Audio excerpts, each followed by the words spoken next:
All right, welcome everybody to our Home Care Hub podcast. I'm William Birdsong. This is my wife, Tiny Birdsong.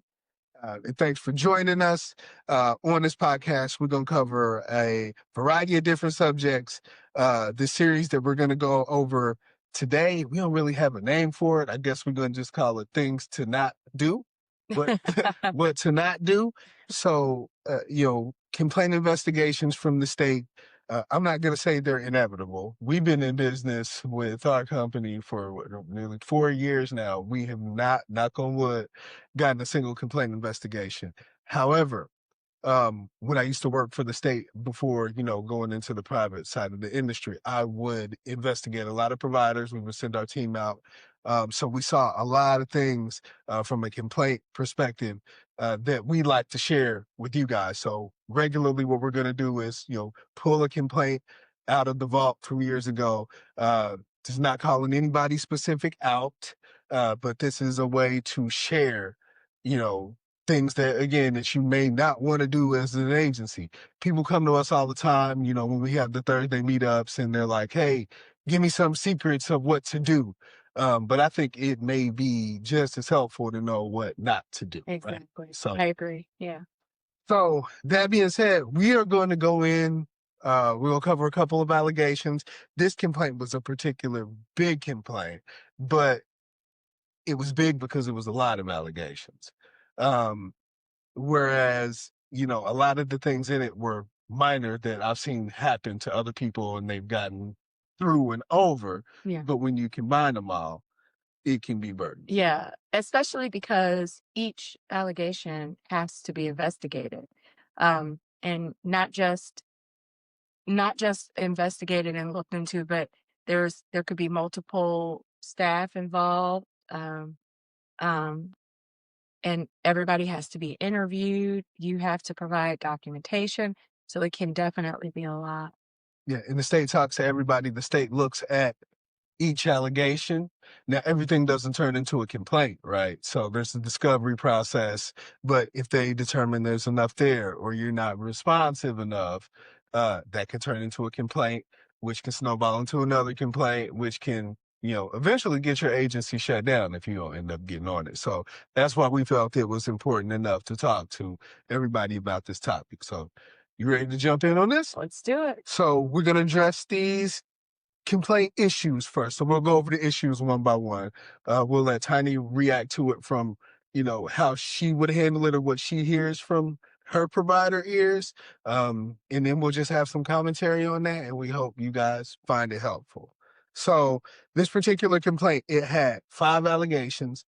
And then when they're in investigating, if they find additional issues, they'll create additional allegations. So this one ended up having 4 additional allegations on top of the original, right? So you want to keep them out of your office so they're not digging through things. You want to do things the right way so it doesn't snowball. So allegation number 1, did the provider staff abuse individual 1 between a certain period of time? Abuse, it didn't specify physical, emotional, verbal, so we can be talking about any kind of abuse here. Mm-hmm. The allegation was not found, but so when you hear that allegation, what does that speak to you? Yeah, it's alarming when you say abuse, especially against a client that you serve. And the fact that when you hire staff or a caregiver to serve those clients, whether it be family or, an outside individual that works well with the client, you just want to be mindful. For me personally, that's what I'm hearing is just being on top of what's happening in the home or in the community, what's happening with your clients. Having that regular level of communication, checking in with them, surveying them, understanding how they're feeling about the services so that you're ahead of it. This particular one, do we know if this was like a formal complaint or the allegation? Did it come from the client directly, or was it from another source? So this is interesting, and we may go over this when we go over the results of it. But this was a client who has behaviors of lying. Okay. Right. So this person lies all the time. So they ended up accusing multiple people. This person hit me. There was a bruise on the face. They got pictures. And it was this person hit me. Okay. No, that person hit me. No, that person. Yeah. So story kept changing. Yeah. And I think that's another piece. Like that's something that, hopefully you learn or early on when you're servicing that type of client. That way you can have your own levels of documentation. Say it again. Yes. Yeah, you have your own level. So, and sometimes when you're checking in with staff, you may have those conversations with them. And it may just be a conversation where they're like, oh, they lied and said this happened. You should be documenting that. Yes. Yes. You know to say that, right? You should have documenter, all right? Yeah. Shameless plug, right? So the allegation was not found because it is hard to prove physical abuse, especially if it's he said, she said. Yeah. But abuse isn't always physical. This doesn't apply to this case, but I've seen situations where there were complaints and there's a cultural difference. I think the lady was an African lady and she spoke louder. And the person said, oh, they're verbally abusive to me. Right. They're yelling at me. But it was literally a cultural difference. So those are things we got to be aware of in this industry. You know what I mean? Absolutely. And I think as the agency owner, administrator, program coordinator, whatever your role is, where you're working with staff and clients, it's important to understand those dynamics and document them, right? Because what you don't want is those cultural differences to grow unnecessarily. And you can be that mediator between them to just, say, hey, how are things going? Well, she's loud. I think she's yelling at me. And you can be the one to kind of mitigate that before it grows to where now it's in front of the state and now you have to defend your agency. Where it was just a personality conflict in the first place. Exactly. Right. No, makes sense. So those can be harder to prove, but we'll dig into what the state found or how they didn't find that here in a bit. Allegation number 2. Did the agency fail to follow state mandated hiring regulations between specified dates? Yeah. You when you hire folks, I understand it's so hard to hire people today. It's hard to find good people. It is very hard to find good people. One thing that I found is caregivers hop from agency to agency. We were one of the first agencies to really start off our pay at a higher rate. A lot of agencies tend to kind of keep it lower. I've even heard of agencies that have have docked pay and lowered pay. I thought you were going somewhere else with this because I heard of agencies paying, they call it a sign-on bonus, but they're paying bonuses for the caregivers who come with clients. So I'll give you, here's $500. Say, that's a different story for another podcast. We'll touch on that one. But well, when it comes, but long story short, when you've got these caregivers kind of hopping agencies, because I heard they hire at this rate, they hire at that rate. Regardless, you still have to vet all those. All staff. And even when the caregiver comes with the client and they're ready to work fast. Let me get in now. And there's a process. There's a process. There's a transition process. There's things that you have to do hiring wise. There's certain trainings. If they're administering meds, you got to go through medication administration training. You got to go through individual specific training. I hope you all are signed up for the state's DSP training. You got to go through that. So you got to go through all these layers of training. Now you can do that pretty quickly, but you can't rush it. Skip over it. Or say, well, go ahead and start working with them and we'll do this on the back end. The other piece is the background checks. That is a huge part of the hiring process. The quickest and easiest one is just going to My Case, doing a quick search, and then, kind of know what you're going into. Exactly. And then you can ask, hey, while I'm getting this background check ran, while I'm waiting for these results, is there anything you'd like to tell me? Because that is important.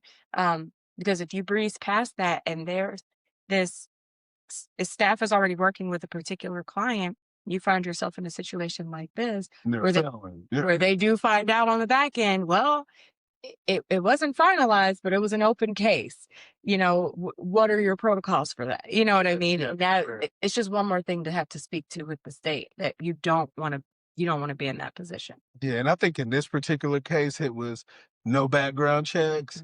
They didn't do like OIG checks. It was just certain. It was just they didn't follow the protocols that their policies Yeah. said that they would do, and it was just like, oh, let me hire people quick. Let me get a family member quick, quick, quick, quick, Yeah. quick. And sometimes you just got to absolutely slow down. Right. Absolutely. Yeah. Yeah. So. Anywho, no, that's a good one. I appreciate you on that. Number 3, let's jump into the next allegation, okay? Did the agency fail to train direct care staff in providing a healthy environment for individual 1, including how to administer medications, monitor side effects, recognize and prevent dangerous medication interactions, administer first aid, so on and so Yeah. Yeah. I mean, this goes back to what we just talked about.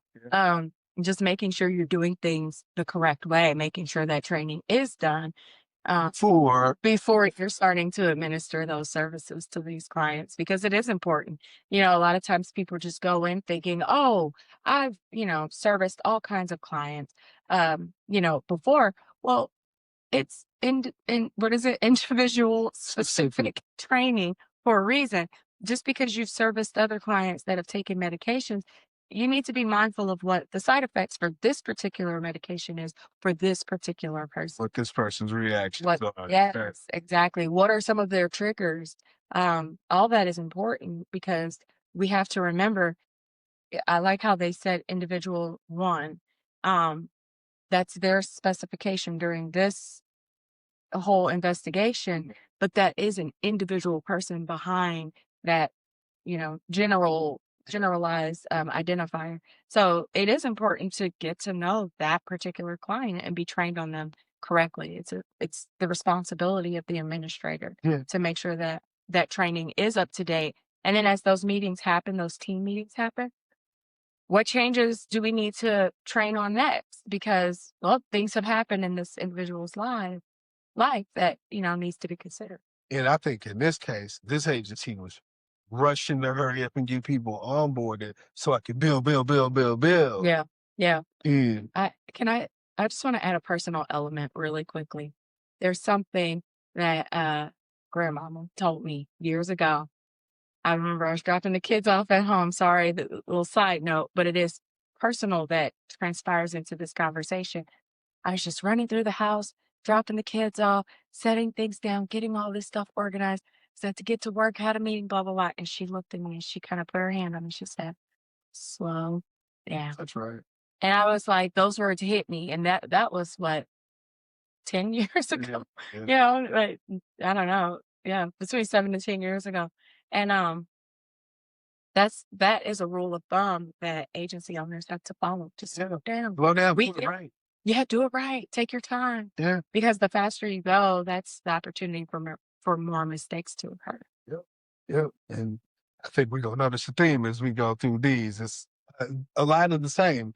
Slow down to prevent this, slow down to speed up, right? Yeah. So did the agency fail to comply with an organized system of medication administration for individual 1 between that same time period? The same thing, they didn't train. They put the system in place for meds. Yeah. And it's so important too, especially when you're dealing with medications, because they're there for a reason. If they're done wrong, if they're done incorrect, they could have negative reactions. It's just so important to be on top of that. That's right. Yeah. That's right. And what, I don't know if you're picking up on this, but just because I work with the state, I'm noticing the theme here. They're piling on. So a lot, like these 3 allegations in a row are going to be like very similar. Yeah. They're like almost the same thing. So our allegation 4 was they didn't comply with a system of medication administration for individual 1. Well, then the next allegation is, did they fail to have an effective system in place to provide medication records? Yeah. So, you didn't train the people on the administering. Oh, where's your record? Exactly. It really all falls in the same category. It does, but I definitely see the difference between it all. Your training, is it backed up with the documentation of that training? It definitely culminates together, but it really boils down to something crucial and key, and that is documentation, being organized, Yep. making sure that you know who all the key players are for this particular staff that you're providing services for, and being able to speak to them holistically. Hey, not only do I have the training for the caregivers, but I also have um, the documentation to back it up. I have the documentation to identify that this some of the behaviors. Yes, that Yeah. yeah, that we identify some of the characteristics of the client. We've documented all of that, and we bring those forward during those team meetings. So there's a trail there. So it'll be, and I don't want to say it'll be easy to just show the state, It would be but easier. You it have would. proof. Yes, you've got your records. They're all That you updated. should have. Yes, yeah, Right. Because the state, believe it or not, like if they're asking you for stuff, if they're asking you for 90 days of service documentation and you can't turn that in 24 to 48 hours and they give you a week, there's something wrong. yeah, Something wrong with what you're doing, how you're documenting. exactly. There's a problem. How you're collecting those Yeah. documents, how you're saving them, storing them. Yep. That's a requirement. Like when you started your agency, those are the requirements that you had to have to say, this is what I'm going That's to what do. we're going to do. Yeah. So let's stick on documentation because this next allegation irks me and I see it all the time. If I did your policies, if my team helped y'all with your policies, it is in there. Yeah. Mandatory components of an investigation. So, did the agency fail to conduct an investigation containing the main mandatory components of investigation between this date and that date? Right. If there's an allegation hmm of abuse, neglect, or exploitation, allegation doesn't Yeah. have to be true. If anybody says anything, hey, Johnny or staff hit me, hmm you have to suspend staff, even if it's just take them off of the clock right now until you investigate it. Right. Interview all parties involved, Yes. right? Written statements of your findings. Right. They didn't have a finding. This was substantiated. This was not substantiated. But it goes back to what you were talking about the documentation. Yep. So all you have is, hey, Johnny said they hit me. We didn't hit him. And that was the That was it. That was it. We're at the investigation. Yeah. It's not found. We Yeah. didn't hit. We talked to two people. Yeah. Well, it has to be, it should be organized. You should have a form that where you could just fill it out and you're like, hey, this is what occurred. Um, this is what we found out. And like I said, a lot of times when you're having conversations with staff, it can just be a conversation format, but you also have to remember it's your business. So you have to exactly. And therefore, right, if it's not documented, it didn't happen in a sense that you didn't do the necessary investigation to substantiate or to, identify that it didn't happen. Right. Yeah. Right. So documentation. Yes. It's really not that hard. Yeah. Yeah. I think what ends up happening is it goes back to grandma was saying, you have to slow down. You have to be mindful. I get it. Listen, payroll weeks can be Mm. crazy. I get it. You're trying to hurry up and bill. You've got all these things going on. Maybe you're managing all these different clients and oh my goodness, everybody has something to say. Maybe payroll was late and now you've got your staff refusing to work because until they get their paycheck. Whatever the case is, a lot can be happening, but you still have to slow down and address it. This is important because one thing you don't want is to be dealing with all those examples that I just gave. And then here comes the state saying, hey, we got this formal complaint. Yep. So, And then if you get enough of them, you won't be able to take clients until they get resolved. yep, If you don't resolve them, they won't allow you to bill. Right. So yeah, it will come back on you exactly. always. Yeah. All right. So next complaint. Let's see if the theme stays true or if it changes here. Mhm. Did the provider fail to adopt policies and procedures that prohibit abuse and violations? Right. So this to me just turns down to, hey, when the state says give me 60 days of service documentation, give me your policy on abuse, neglect, and exploitation, Yep. give me this. You all should have I mean, to get approved, you gotta have Right. those policies. Yeah. You can't turn in what you used to get approved. Yeah. Here's my policy on abuse, neglect, and exploitation. Yeah. Because if you do that, the worst they can do is tell you to update it. Right. Now you don't turn it in. And you're like, oh, I got that after you get the cat. Mm-hmm. I had that. Well, why didn't you give it to them when they gave you that week to give it to them? Exactly. Yeah. And I always say this because, you know, I've been in the healthcare industry for a lot of years. And I always thought it was interesting. If you bill for it, there has to be documentation for it. And that's everywhere. That's hospital systems, that's doctors, that's nurses, that's everyone. That's home care agencies, home health agencies. If you bill for it, there has to be documentation for it. So if they ask you for those 60 days of documentation, when they see that you billed for all these services over here, you should be able to provide the documentation for those services. And what happens if you can't? You're in even more trouble. They're going to take that money back. Exactly. They're going to take it back. They will. Yeah, they will take it back. Yeah, I've seen that, and that is scary, especially like I said, if you're in that situation where payroll's delayed or whatever the case is, life happens. We get it, but now you're being asked to pay $50,000 back Now, on top.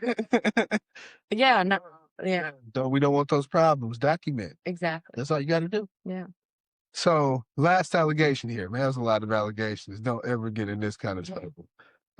And just know that one can turn into several more, but as long as you don't allow that to occur, you won't have, these types of problems. And then once you get that one, address it immediately. Absolutely. One of the best providers we know, who we consider a mentor, I met her on a complaint investigation, and her paperwork was so on point, so right, that we ended up being the best buds. Yeah. I left that meeting, right? And then like the state left her alone. Yeah. Because here's my here's what you said. Yep. Here's my documentation to prove I'm following everything. Absolutely. And here's a lesson for you guys to even further.